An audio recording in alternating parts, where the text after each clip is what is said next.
This is Kelly. And this is Amy. And you're listening to Diary of a Death Investigator. We are doing the ABCs of death investigation. This is part 2. So part 1 covered A through F, and now we're starting on G. I will say part 1 was very informative. For those of you who have not listened, you better go listen or else. What I'm learning is, Mama Mia told me this. If you're listening to the podcast I think she listens to it on Alexa, it automatically starts the first one that's available. So that's why, yeah. So if you haven't listened to this one, you can be out of order, I feel like. But with the Green River Killer, you definitely need to hear part 1 before part 2. Well, I am referencing to some cases as well. So spoiler alert. So I will say that. So geez. Yeah, geez. So we're starting here with gunshot residue.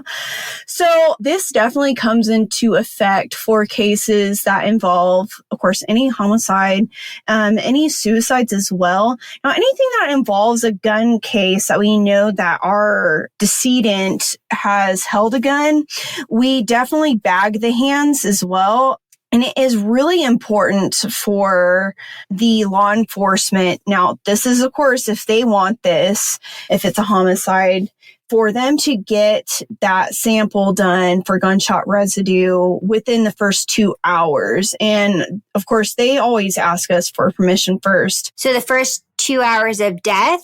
Or first 2 hours of being on scene? The first 2 hours of them finding the individual or of anyone who's held or shot a gun. Now, some people say, it can be up to 6 hours, but it's really as soon as, there's been a gun fired. And this can be really on their clothing, on their face, anything that's going to be like a blowback from or within that range of the cloud that it's dispersed from. And so you really just don't want them to have the opportunity to wash their hands. Of course, from their hand where they've shot the gun, that's going to be the most saturated part where you're going to get that gunshot residue from. And so basically what these things look like, they're these little, they're like these little clear, handheld things. They're sticky. And so what they'll do is, and I've seen some before, they're these pads, these white pads that the cotton pads will wipe over them. But you want something that's sticky that will just pick up that gunshot residue. And so really gunshot residue is going to be lead powder. That's just going to be from, it's inside the actual shell casing. And so these little sticky pads, they take these sticky pads and they just kind of dab it on the hands, on the back of the hands. So the webbing of the hands and the back of the hands, and they just dab it across the hands. And then sometimes, like I said, they'll also dab it across the face. And so in doing that, some of the doctors are fine with this. Now, if there's a blood pattern, they wait for us to take pictures of the hands first because they just don't want them to ruin any type of blood spatter that could be a pattern across the hands. That is something that will be seen better under autopsy lighting. And so, like I said, they'll wait for us to take pictures of the hands first. And they, like I said, the earlier, the better.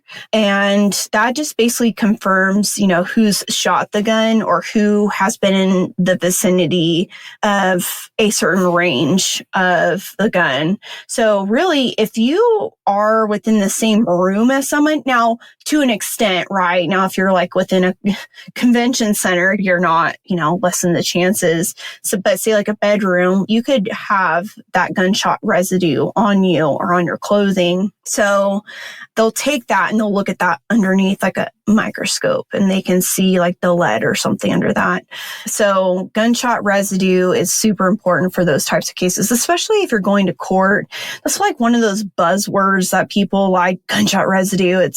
You might be asked by a defense lawyer, well, did you find gunshot residue on their hands? So it's just better to have it than not have it kind of thing. It's not it's going to make or break a case, but I think for law enforcement, it's probably better for them just to have it. Interesting that it's a buzzword because if you're saying that really you got to catch it within 2 to 6 hours. The likelihood of catching it before someone wipes it off or washes their hands is unlikely. So the fact that people like rely on that or use that word so often, or term, I guess, is just kind of interesting. Well, I think having spent some time working for like the capital trial unit, I think that I know kind of like how they think. Like, well, how do you know like my client was holding the gun or was the one that shot the gun? And they could say, well, this or that. And then they said, well, did you find gunshot residue on their hands? And they could say, well, no. Well, did you even test them for that? Well, no. And did you find gunshot residue on the victim's hands or clothing? And they could say, well, no. Well, how do you know it was my client then? Or could you tie the gun back to my client? And they could say, well, no. And if they did have gunshot residue on the victim, and you could say, well, does it match to my client? There's so many questions like that that they ask just to get one little percentage of doubt where they can just put that into like a juror's mind, that because now everyone's an expert in forensics because they watched on TV.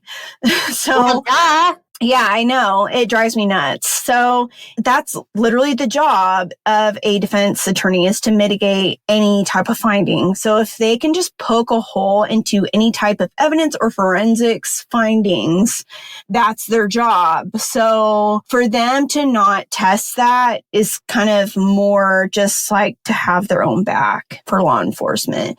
And I know how long they sit up on the stand and how they grill and question them. And I've done it once and it sucks. Like, I don't ever want to have to do that again. So it's stressful. You sweat a lot and then you stink afterwards and you're just like, I need a nap. So, yeah. Well, that's just the anxiety of, I've been sitting in meetings in my new job. And it's funny because I sit with a coworker. And so she actually mentioned this last week, that she talked so much. And she says at the end, she gets fatigued from talking. But it's like the anxiety for being on for 2 or 3 hours. And then she's like, her whole body just like gets exhausted. And so could you imagine people who aren't used to that? I mean, I don't even know if you can get used to it just if your body reacts that way. But yeah, I mean, really, you have to. And if you make a mistake, like being on stand, like I said, that's just like a win for them. Well, and they'll catch it and ask you the same question over and over to get you to say something different. And you're like, well, I didn't mean to say something different. I'm sure that's like... Yeah. Well, and then you also have to think like, I'm letting that person's family down. Like if I say something wrong, like justice for that person. Yeah, that's a lot of pressure. It is, for sure. So yeah, that's why you need... It's always better to have like too much evidence than not enough. Like, because you can never go back and get that. As much as it would drive me crazy when I was like, well, I don't think this is a homicide. And they're like, what we do, it'd be like some small town. And I'm like, have you guys ever had a homicide in this town? They're like, well, no.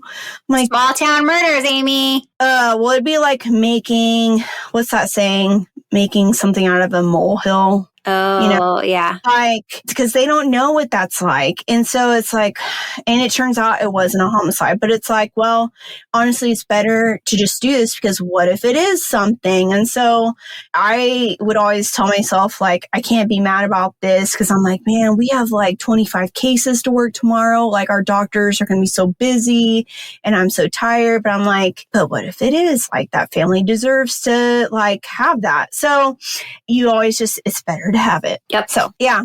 And then one of our new catchphrases here is gobble wobble. How would you describe that one? It's when the underneath of your, was it your chin? Your like fat pocket under your chin. It like your wobbles. throat here. Amy grabbed it in one of our episodes, and then she's called it her gobble wobble and did her little turkey. Yeah. So my dogs have it too. Yeah. We thought that was a fun G word to throw in. Not so serious. What episode was that on? It was one of our earlier ones. We've done over 30 now. I don't even remember. That's so sad. I can't remember what that's from. So, oh well. Gobble wobble. Moving on to our H's here. So, hypothermia. So basically anything to do with like temperature. You have hypothermia and then hyperthermia. So hypo is going to be cold. So we have deaths, especially how cold it can get here with wind chill. So you can have people die from extreme cold temperatures. And so that can actually be a cause of death, would be hypothermia. It's going to sound really tacky, but we would have people die outside in the cold and we call them popsicles. But yeah, literally their cause of death would be hypothermia. And a lot of that, honestly, like I said, was due to like wind chill. It could be like 18 degrees outside, but like the wind chill would make it feel like -8 or something like that. It's just insane how cold like it gets here. And then hyperthermia is just literally dying of extreme heat exhaustion, and not necessarily dying from it, but just suffering from it. So like you see a lot of that in like medical terms. So here again, it gets extremely hot due to humidity. So like what we call like the wet bulb reading, like it will say like the temperature outside is like 105, and then the humidity can cause it to be like 115. So that's hypothermia and hyperthermia. So the ups and downs of temperature and how your body regulates that too. So other H word we have here, histology. So during autopsy, like I was saying in our last one, so in each autopsy, and it could be something that looks like unusual. So you can have histology done really for anything. Like if you've had like a biopsy done of something like that looks cancerous, for example, what they'll do is they'll take a portion of that skin or like a portion of the organ that we've taken during autopsy, and they set that in formalin, and formalin just hardens that. And what they do then from there is they put it into this machine, and basically this machine sets these things in wax. And from there, they cut the tissue into very thin pieces, and then we set them into slides. I actually, when I was just a mere little morgue attendant on weekends when it was slow, I would actually help them do this and make slides. And we would put tissues on slides for doctors. And then the doctors would examine the histology under the microscope. So you could actually, it would help them actually decide like cause and manner of death. So it was pretty interesting. Sometimes a whole case could ride upon the toxicology and histology. I can remember like one case, one of the doctors actually showed me like this person died of cancer, and there was like, it was so small that it was like on like the cellular level. And so you could see this under the microscope. So science. So cool.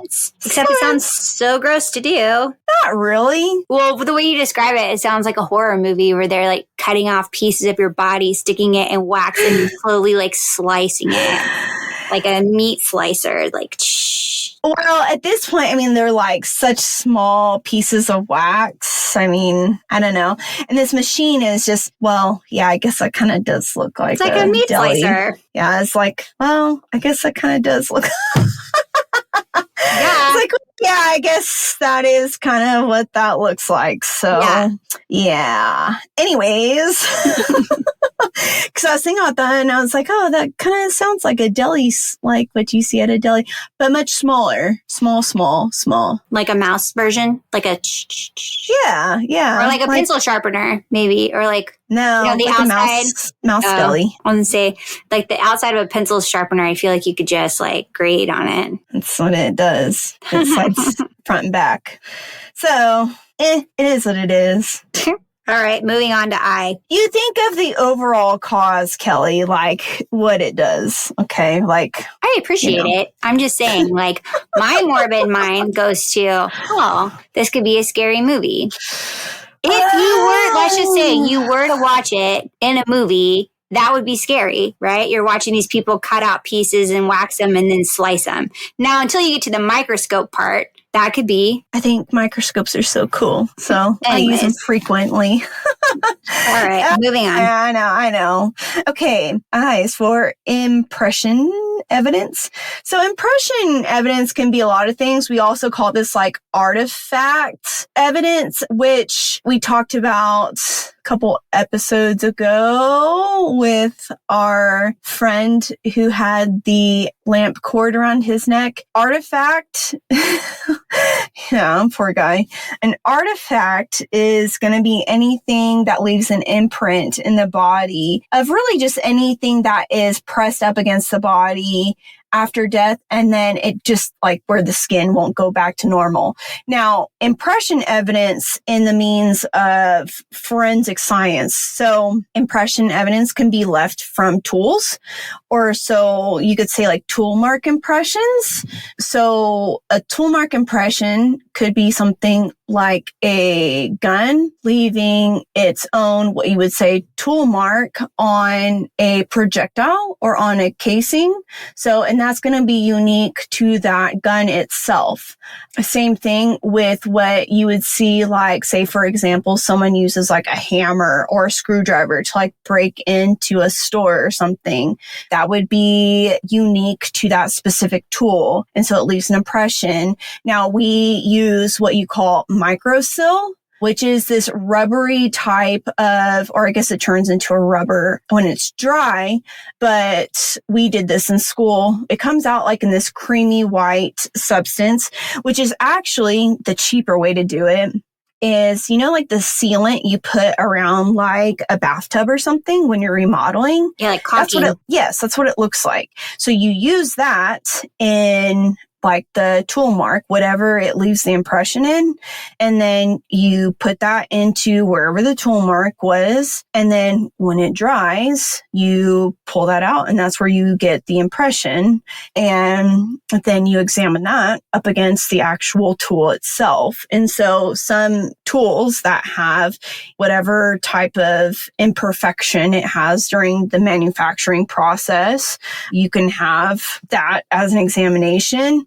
Or maybe it got, I don't know, an imperfection while they were trying to break into something, metal on metal, those kinds of things. So that would be like impression evidence. So mostly you see a lot of that with ballistics. So anything with guns. So that's what you would call like tool mark impressions. So Jay, one of my favorites, and Jesus floppers.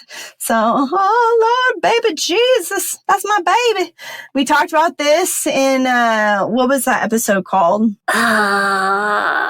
Not Pimpin' Ain't Easy? Yeah, that one. Pimpin' Ain't Easy. Yeah, so, which, I mean, there were a lot of cases I had like this, and it was always, or it usually always resulted in an ambulance being called, because anytime someone, whether real or fake, fainted. So a Jesus flopper, just so we're clear, is the people who are, when we joke about them because I think they're funny. Like they're the ones that are very dramatic, hysterical on scene, which I would probably be very dramatic on some scene. Maybe not like saying Lord Jesus and flopping around, but the way you've described it is like these people coming in and almost pushing their way in as they flop around to get to the scene, which I found as an interesting tactic, which works. It seems to work. Yeah, out of control sometimes. And it's really where they make it more about them than the person that died. And usually there's a camera around from the news. So I'm sure that plays some effect on into the theatrics. Yes. It's like the more cameras, the more hysterical. That's my baby. And I'm like, oh, here we go. I'm just like, can you guys do something about this? Like crowd control. And they're like, we want nothing to do with this. And I'm like, why? So it really is as crazy as you think it is. So one thing I do not miss. Moving along. K. Okay, so killers, serial versus mass. This is something that I studied a lot in school, mostly in profiling. And I'm not really sure I'm trying to think if I had mass. I did actually have a couple cases that were, I guess you could consider mass because it's like more than one in one setting. Now, serial, I don't know because it's like, I mean, technically you wouldn't really know unless it's like you're seeing a pattern. Okay, so technically a serial killer, by definition, is someone who does kill multiple people, but there is what you would call a cooling off period with like a significant time in between. So if one person went around like the neighborhood killing people, like let's say door to door to door to door, would that be considered a mass murderer or a serial killer? That would be like a mass murderer because like you think of someone like school shooters, that's like a mass murder. And especially like they could stay in like the same location and like go over to like a restaurant and like maybe leave the area for a little bit and like come back. There has to be what they call like a cooling off period for that to be considered like a serial killer. And usually like a serial killer, I mean, they could have like one or two, but like mass murder, they're not really someone that is like killing one person and then leaving and then coming back like days later. I have a theory on this. What's your theory? I have a theory that a lot of mass murderers are probably serial killers that just hadn't been caught the first time. Maybe not, I shouldn't say all of them, but like, because I think we hear a lot about school shootings out here in the U.S. especially. Yeah. With the exception of those, because I find that those people are a lot younger. You know, but I feel like a lot of these guys or a lot of these people who like shoot people up, gosh, that's a horrible way of saying it, but like kill a lot of people at one time. I feel like they're comfortable enough doing it that they probably have done it before or at least tried. So really, serial killers are like obsessed with the reaction that they get and they like seeing the reaction after. And this is like something that they enjoy doing. Like mass murderers, it's like they've had like a breaking point and they want that recognition, but like really they don't want to live with like the consequences, I guess. You know, that's usually like why they kill themselves after something like that. I think really, I'm trying to think like, okay, like the Boston Marathon, like those guys were like a mass, but like they weren't like Americans. So there could be something with that that's a little different, but your typical serial killer. You're saying they could have killed people in another country. It's a different frame of mind, different religion and stuff. Yeah. That's a whole nother thing. It doesn't necessarily fit the usual mass murder. Yeah. I mean, you look at like the school shooters and stuff, it's a little different. A lot of it's like they're mad at like their bullies and stuff like that. So different motivation too. Yeah. And that's usually what it is. So okay. Yeah, there's a lot of studies. I know. We've actually talked about doing like a Patreon where we talk about serial killers and maybe study them a little bit, go into depth. Like we tried the Green River Killer. I just think that it's something that takes a lot of time. So if we can maybe do some studies and get some help from, you have friends who are very well versed on it, then I'm thinking that maybe we do like a series later on or something, and then we'll get a little bit more info out. Yeah, because there's definitely a difference between these two groups. And I mean, mass shootings are really hard to do, especially if you're one person doing this. And you don't see a lot of, I mean, I think they usually go in with the idea that they're going to die after. So I don't think that's the goal of serial killers. They want to keep doing this. So anyways, that's K. Super exciting. All right, L. All right, L, starting with lividity. All right, so lividity, after death, you have what is like the pooling of blood. So basically, in whichever position that you die in, so say I die and I'm laying on my back, so that's going to be supine. So I'm supine on my back. Ideally, or realistically what should happen is all of the blood should basically rest to like my back. So touching the ground. So whatever's touching the ground, that's where my blood should run to. That makes sense. Yeah. So everything there should kind of turn this purple red color because your blood color, right? Now, something I'm not sure that I've talked about before is what we call blanching. So if I were to roll someone over, it's called blanching, whatever is in contact with something else. So the direct body parts that is like touching the floor, it is going to be like still white or whatever color your skin is. Whatever's contacting the floor, the blood's not necessarily going to be able to reach that part there because of like the pressure between your skin and the floor. So that's like blanching. Or if I'm able to press in an area where the blood is pulling at, and like the blood's still able to move, and then I move my finger away and then it pulls back, that's blanching. That's like something important that we are able to tell our pathologist because it gives a good indicator about like time of death. Again, like anything else, lividity can set in at different rates given to like your environment. So I don't know, like 12 hours would be like 8 to 12 hours. You kind of see more like setting in or you should kind of start seeing that. But it's like I said, it kind of depends on like your environment and conditions that you're in. So yeah, that's lividity or livor mortis. Oh, that's the long name of that. Oh, okay. So for those that can't see Amy, when she talked about like putting your finger on something and then it contracting back, it almost reminded me of like an eye mask that has liquid in it that you would freeze and like put on your face. Like once it like those gel things. Yeah, like the gel. So if you put your finger on it, it leaves an indent, and then when you take it off, it like goes back, right? So that's how I would describe how you just... Yeah, like when you were talking about your puffy face earlier. Thanks. Yeah, my puffy face. So when I put my finger on it and move it away, it like... There's still an indent. Still an indent. Exactly. Anyway, moving on. All right. So here also on this for L, I put LDSO.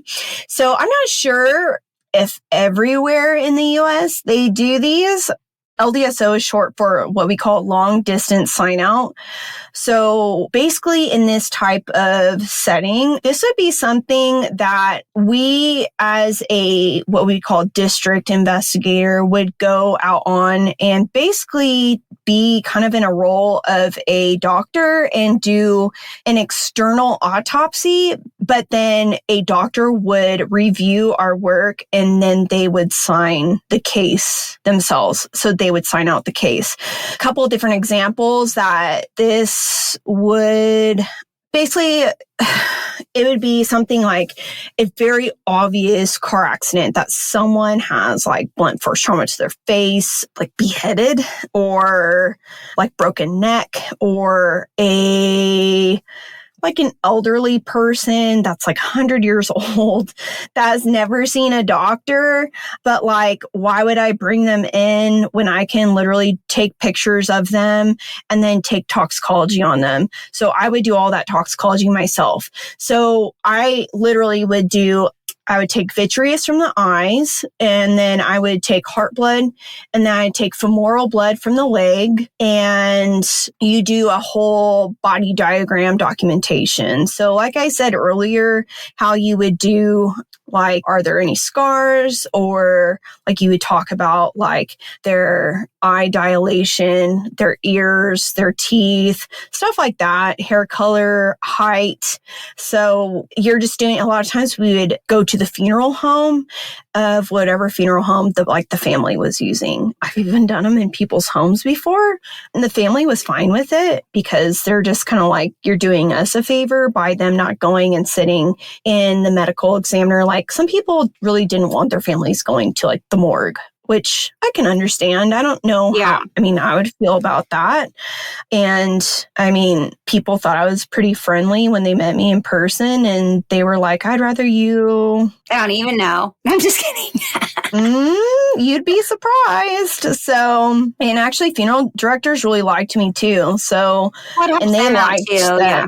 Well, they liked that I was kind of expediting the process because for them, they didn't have to drive down to whatever city I was in and pick up the body later and then transport the body back up, because that was just that much extra work for them, and hours and gas and, all these other things they had to do. So really I was saving everyone a lot of time and money and all these other things. So really the doctor, because they were going to do the same exact thing that I was doing, but it was just me instead of 4 other people.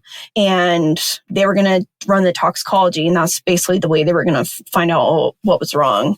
So yeah, that's what a long distance sign out is. Now, if it was something that was like a car accident, like I said, then we would go out to the scene. We would work the scene like normal, and then we would transport that body to the funeral home and then work the body there. So that's what an LDSO is. So that is our L's. So moving on to M. So we talked about mummification. What case was that? Who's your mummy? We talked about you had a person that you guys found. You had someone like a missing person. Yeah, the stab guy. Okay. So, mummification. That doesn't really happen a lot here because it's too humid. It's something that more happens in places that are really arid and dry. Think of places like Arizona, or super boggy, like places like swamps, just because it's basically suffocating off oxygen.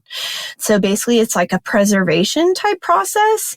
This can also happen in places or times of like an extreme freeze. So places or times of when it's freezing and then thawing and freezing. So like that process keeps happening like over and over again, because I've had bodies that were surprisingly kept really well during the winters here, and it just basically mummified them. So there again, it's just the breakdown process of the cells, and the skin just dries. Have you heard of these people who are trying to mummify themselves like while they're alive? What? Yeah. We'll have to talk about this another time, but I've been reading about it.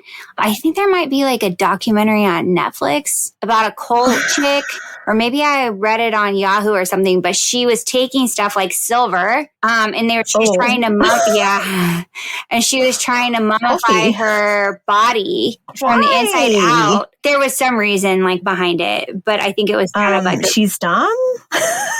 I think there was like a cult thing, like if she had preserved her body, then she was moving on to some afterlife. Anyway, I didn't know if you've heard of this before, if you ever saw an example of it. No, but then again, I mean, I've seen dumb things, so I don't know. Fair enough. Okay. We also have manner of death. So again, manner of death is different from cause of death. So you have homicide, suicide, natural, undetermined, and did I say accident? No. I don't think so. And then unknown. So basically, literally, unknown can be someone who's like bones, because that's really hard to determine unless there's like trauma. And sometimes, man, there are cases where it is really hard to tell if it's something that could be like suicide or accident. I've seen doctors put unknown on cases because what if you put suicide on there and like a family doesn't get like insurance from that? Well, we had a case like that you talked about. Yeah. And that puts so much pressure on the doctors too. So I get that. So like manner of death, that is like your categories, right? So say, for example, someone was stabbed. So your cause of death could be like homicide. That would be your manner of death. And you could put cause of death was stabbing or exsanguination. And then due to would be stabbing. So yeah. it can be kind of confusing.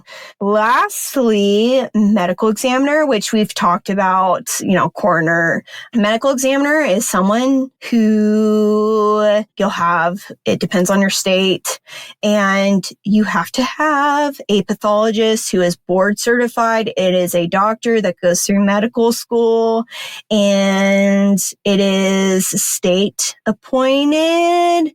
And you can even have states that are mixed systems with medical examiner and coroners. I think California is like that, right? Yes, I can tell you, medical examiners, investigators don't make as much as coroners. So I know that. So yeah, but it's a non-biased agency. So you're not working within a law enforcement office. So you're basically you're separated. It's better for everybody. And your doctors are trained. So they're trained in forensic medicine.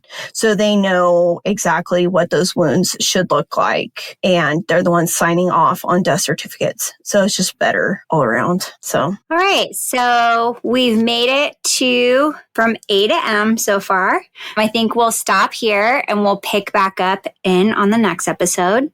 If anybody has any questions for Amy, you can email us at kelly@diaryofadeathinvestigator.com, or you can message us on our Instagram page.